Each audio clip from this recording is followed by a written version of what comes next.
दोस्तों हम सबको पता है कि कुंभकर्ण रावण का भाई था। अपने भाई के लिए ही उसने श्री राम जी से युद्ध किया था और उस युद्ध में वो मारा गया था। लेकिन दोस्तों, क्या आपको कुंभकर्ण के बारे में और कुछ पता है, या फिर कुंभकर्ण की पत्नियों के बारे में आपको पता है क्या? अगर नहीं पता तो बता दें कि कुंभकर्ण की 2 पत्नियां इतनी शक्तिशाली थीं कि वो अगर चाहती तो श्री राम जी को चुटकियों में हरा देती। जी हाँ, ये बात आपको चौंका सकती है, क्योंकि कुंभकर्ण की पत्नियां कोई आम स्त्री नहीं थी, वो बहुत ही शक्तिशाली थी और कुंभकर्ण के बच्चे उससे भी बड़े योद्धा थे। आज के इस वीडियो में हम आपको कुंभकर्ण के बारे में वो जानकारी देने वाले हैं जो आज से पहले आपने किसी से नहीं सुनी होंगी। साथ ही हम आपको ये भी बताएंगे कि कुंभकर्ण जब 6 महीने सो जाता था तो उसके सोने के बाद उसकी पत्नियां क्या करती थी। दोस्तों, हम सब जानते हैं कि कुंभकर्ण रावण का भाई था और रावण एक महाज्ञानी और महायोद्धा था। कुंभकर्ण भी रावण की तरह महाज्ञानी और महायोद्धा था, लेकिन श्राप के कारण उसकी शक्ति क्षीण हो गई थी। जब वैकुंठ लोक में कुंभकर्ण और उसका भाई रावण जय और विजय के रूप में विष्णु जी के द्वारपाल थे, तो उस दौरान उन्होंने कुछ ऋषियों का अपमान किया था, जिसकी वजह से उन्हें श्राप मिला और उसी श्राप की वजह से जय और विजय का जन्म राक्षस योनि यानी कि रावण और कुंभकर्ण के रूप में हुआ। जिसके बाद उन्हें अपने पिछले जन्म का आधा भाग याद ही नहीं रहा था। बस उन्हें विष्णु जी के द्वारा बताई गई ये बात याद थी कि इस राक्षस योनि से मुक्ति पाने के लिए उन्हें भगवान के हाथों से मरना पड़ेगा, तभी उनका उद्धार होगा। कुंभकर्ण एक ज्ञानी था और साथ ही वो सही और गलत की अच्छी समझ रखता था। उसके मुताबिक अगर उसे किसी चीज की सजा मिली है तो उसे वो भोगनी पड़ेगी। लेकिन रावण चालाक था। उसका जन्म एक ब्राह्मण के घर में हुआ था। ऋषि विश्रवा उसके पिता थे। उसकी माँ एक राक्षसी कुल की थी, जिसकी वजह से रावण और कुंभकर्ण दोनों में राक्षसी कुल के काफी लक्षण थे।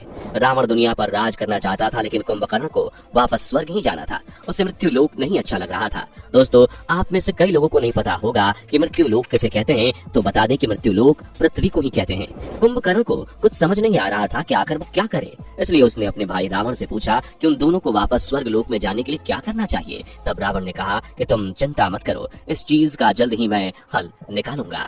दोस्तों, वाल्मीकि के द्वारा लिखा गया महाकाव्य रामायण, जिसमें साफ इस बात को बताया गया है कि कैकसी ने अशुभ समय पर गर्भ धारण किया था, जिस वजह से कुंभकर्ण और रावण की विकृति पूरी तरह से राक्षसों वाली थी। जबकि कैकसी ने अपने पति से यह वरदान मांगा था कि हे प्रभु, मुझे ऐसे 2 पुत्र चाहिए जो शक्ति में देवों से आगे हों। अगर देवताओं से लड़ाई हो जाए तो मेरे पुत्र उन्हें हरा दें। उसी के कुछ समय बाद ही रावण और कुंभकर्ण का जन्म हुआ था। रावण और कुंभकर्ण बचपन से ही बहुत शैतान थे। कुंभकर्ण अक्सर ऋषि मुनियों के यज्ञ में विघ्न डाला करता था। कभी वो उनके यज्ञ में मांस का टुकड़ा फेंक देता था, तो कभी उनके यज्ञ स्थल पर मरे हुए जानवर फेंक देता था। एक बार इन सारी चीजों से परेशान होकर ऋषि मुनियों ने इस चीज की शिकायत ब्रह्मा जी से की। ब्रह्मा जी को पता था कि ये कुंभकर्ण ऋषि विश्रवा का पुत्र है और बहुत जिद्दी है, इसलिए ब्रह्मा जी ने नारद से कहा कि आप कुंभकर्ण को कैसे भी कुछ देर के लिए शांत करें, उससे कुछ ऐसा करवाएं कि वो शांत हो जाए। नारद जी तुरंत ही कुंभकर्ण के पास प्रकट हुए और कुंभकर्ण से कहा कि आप क्यों इन ऋषि मुनियों से उलझ रहे हैं। आप खुद इतने बलवान हैं कि आप कुछ भी कर सकते हैं, बस उसके लिए आपको एक नया तरीका अपनाना पड़ेगा। अगर आपने वो कर लिया तो आप ब्रह्मा तक को जीत सकते हैं। यह सुनकर कुंभकर्ण की आंखों में एक चमक आ गई और उसने पूछा कि ऐसा क्या है जिससे मैं करके भगवान तक को हरा सकता हूँ। तब नारद ने कहा कि अगर तुम मद्राचल पर्वत पर तपस्या करके भगवान ब्रह्मा को खुश कर सकते हो तो भगवान तुम्हें उस तपस्या के बदले वरदान देंगे। कुंभकर्ण जब मद्राचल पर्वत की ओर बढ़ा तो उसने रास्ते में देखा कि एक बहुत ही सुंदर मनमोहक स्त्री उसके सामने से निकल गई। कुंभकर्ण ने उसे देखते ही अपने सोचने समझने की शक्ति खो दी और उसके पीछे चल पड़ा। वो लड़की कोई और नहीं बल्कि ब्रज ज्वाला थी। ब्रज ज्वाला को माया कन्या भी कहा जाता है, क्योंकि उसके पास कई मायावी शक्तियां थीं। कुंभकर्ण ब्रज ज्वाला के पीछे पीछे चलते हुए उसे आवाज देने लगा। उसने कहा, हे सुंदरी, तुम कौन हो? मेरा हृदय तुम पर आ गया है, मैं तुमसे विवाह करना चाहता हूँ। ब्रज ज्वाला कुंभकर्ण से करीब 2000 साल बड़ी थी, क्योंकि वो मृत्यु लोक में तब से थी जब भगवान विष्णु ने धरती को 3 पग में नाप लिया था। ब्रज ज्वाला को मृत्यु लोक में इतना समय श्राप की वजह से बिताना पड़ा था।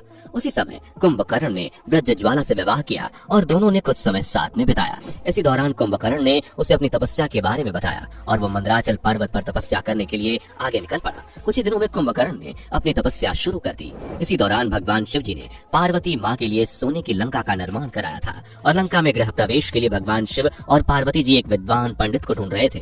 तभी रावण ने लंका का गृह प्रवेश किया और जब बात दक्षिणा की आई तो रावण ने भगवान शिव से दक्षिणा में लंका ही मांग ली और शिव जी ने समस्त सोने की लंका रावण को दे दी। दोस्तों, रावण शिव जी का बहुत बड़ा भक्त था उधर रावण ने अपना बसेरा लंका में कर लिया और वहाँ सारे ग्रहों को अपनी लंका में बांध लिया।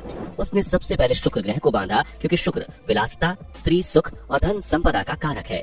सबसे आखिर में उसने अपने भाई कुबेर को अपने पास बंदी बना लिया, ताकि उसके पास धन संपदा की कमी ना हो। इतना करते करते कुंभकर्ण की तपस्या पूरी हुई और उसके पास ब्रह्मा जी स्वयं प्रकट हुए और कहा कि मैं तुम्हारी तपस्या से प्रसन्न हुआ, मांगो, तुम्हें क्या मांगना है। ये सारी चीजें पहले से ही तय थी। इसलिए ब्रह्मा जी ने सरस्वती जी से कहा था कि जब कुंभकर्ण मुझसे वरदान मांगे तो तुम उसकी जीभ पर बैठ जाना या फिर उसकी बुद्धि फेर देना, क्योंकि जो कुंभकर्ण मांगने वाला है अगर वो उसे मिल गया तो वो पूरी सृष्टि में हाहाकार मचा देगा। कुंभकर्ण भगवान से इंद्रासन मांगना चाहता था, लेकिन सरस्वती माता की वजह से उसने निद्रासन मांग लिया। आपको बता दें कि निद्रासन का मतलब होता है हमेशा सोते रहना। इस वरदान के हिसाब से कुंभकर्ण हमेशा सोता रहता, लेकिन ये बात रावण को पता चली तो उसने ब्रह्मा जी के पास जाकर उनसे बात की। इस वरदान के हिसाब से तो मेरा भाई कुंभकर्ण हमेशा सोता ही रहेगा, और कुंभकर्ण को इंद्रासन मांगना था। पता नहीं उसने इंद्रासन क्यों मांग लिया। ये सब ब्रह्मा जी और माता सरस्वती की लीला थी। कुंभकर्ण मांगना इंद्रासन ही चाहता था, क्योंकि उसकी इंद्र से दुश्मनी थी। काफी बात करने और समझाने के बाद ब्रह्मा जी ने अपने दिए हुए वरदान में बदलाव किया और कहा कि ठीक है, कुंभकर्ण 6 महीने में मात्र 1 दिन जागेगा। रावण ने कहा ठीक है। दोस्तों, कुंभकर्ण और उसकी पहली पत्नी ब्रजज्वाला के 2 बच्चे थे, जिसमें से एक का नाम कुंभ और दूसरे का नाम निकुंभ था, जो कि आगे चलकर एक बड़े राक्षस बने। और इन दोनों भाइयों को माता शेरावाली ने मारा था। आप जब अपने घर में शेरावाली माता की आरती करते होंगे या फिर आपने कहीं आरती सुनी होगी तो उस आरती में एक लाइन आती है, कुंभ निकुंभ विधारे महिषासुर धात्री। इस लाइन में कुंभकर्ण के 2 राक्षस बालकों का जिक्र किया गया है। इसके अलावा कुंभकर्ण की पत्नी ब्रजज्वाला को भगवान विष्णु जी से वरदान था कि उसका बनाया हुआ हथियार सृष्टि का सबसे अच्छा और सबसे मजबूत हथियार होगा। इसलिए रावण ने उसे कुंभ निकुंभ के साथ लंका बुला लिया था। दोस्तों, निद्रासन का वरदान मिलने के बाद कुंभकर्ण सबसे पहले इंद्रलोक गया, लेकिन वहाँ इंद्र भगवान नहीं थे और अगले दिन अपने निद्रासन के वरदान के कारण कुंभकर्ण लंका पहुंचते ही वापस सो गया। दोस्तों, जब कुंभकर्ण इंद्रलोक से वापस आ रहा था तभी उसने अपना दूसरा विवाह किया था। कुंभकर्ण ने दूसरा विवाह कर्कटी नामक राक्षसी से किया था, जो कि सह्याद्री की राजकुमारी थी। इसके साथ कुंभकर्ण का एक और भी बेटा हुआ, भीमासुर। कुंभकर्ण की तीसरी पत्नी के बारे में कहा जाता है कि वो उसकी एक काल्पनिक शादी थी, मतलब कि वो शादी असल शादी नहीं थी, न ही उससे कोई बच्चे थे, और इस शादी के बारे में काफी सारी चीजें रहस्यमयी हैं। कुंभकर्ण की पहली पत्नी ब्रजज्वाला लंका में हथियार बनाने का काम करती थी और खाली समय में वो कुंभकर्ण के लिए खाना बनाती थी, ताकि जब कुंभकर्ण 6 महीने बाद अपनी नींद से जागे तो उसकी पत्नी द्वारा बनाया गया खाना खाकर कुंभकर्ण की भूख मिट सके। दोस्तों, कुंभकर्ण की दूसरी पत्नी कर्कटी ने कुंभकर्ण से शादी के बाद अपने बच्चे को जन्म दिया और वापस अपने ही राज्य में रहने लगी थी और अपना राज्य संभालने लगी थी। कर्कटी अपने बच्चे यानी कि भीमासुर को बहुत चाहती थी और उसे पता था कि कुंभकर्ण के भाई रावण और कुंभकर्ण की लड़ाई प्रभु श्री राम और लक्ष्मण से है। उसे लगता था कि इन सब में कहीं उसके बेटे को कुछ न हो जाए, इसलिए कुंभकर्ण के मरने के बाद कर्कटी अपने बेटे को लेकर काफी दूर चली गई ताकि उसे देवताओं से दूर रखा जा सके। लेकिन बाद में बड़े होने पर जब उसके बेटे को अपने पिता की मौत के बारे में पता चला तो उसने देवताओं से बदला लेने का फैसला किया।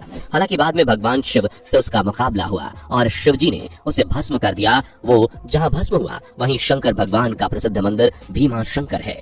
दोस्तों, कुंभकर्ण के पिता ऋषि विशर्वा विद्वान थे। उन्होंने कुंभकर्ण को शिक्षा दी थी, इसलिए उसे तमाम वेदों और धर्म अधर्म की जानकारी थी। वह भूत और भविष्य का ज्ञाता था। उसके बारे में ये भी कहा जाता है कि वह अच्छे चरित्र और सकारात्मक स्वभाव वाला राक्षस था, जिसके बारे में ये भी माना जाता है कि वो एक महान लड़ाका था। उसे कोई नहीं हरा पाता था। हालांकि जब वो भगवान राम से युद्ध करने पहुंचा तो वहां उसने बड़े पैमाने पर वानरों को मार दिया था। बाद में श्री राम के बाणों से उसकी मृत्यु हुई। तो दोस्तों, ये है कुंभकर्ण के बारे में कुछ वो जानकारियां जो शायद ही आज से पहले आपने किसी से सुनी होंगी। जानकारी पसंद आई हो तो वीडियो को लाइक करके अपने दोस्तों के साथ शेयर करें और ऐसे ही और वीडियोस के लिए इस चैनल को सब्सक्राइब करके बेल नोटिफिकेशन को भी जरूर ऑन कर लें। धन्यवाद।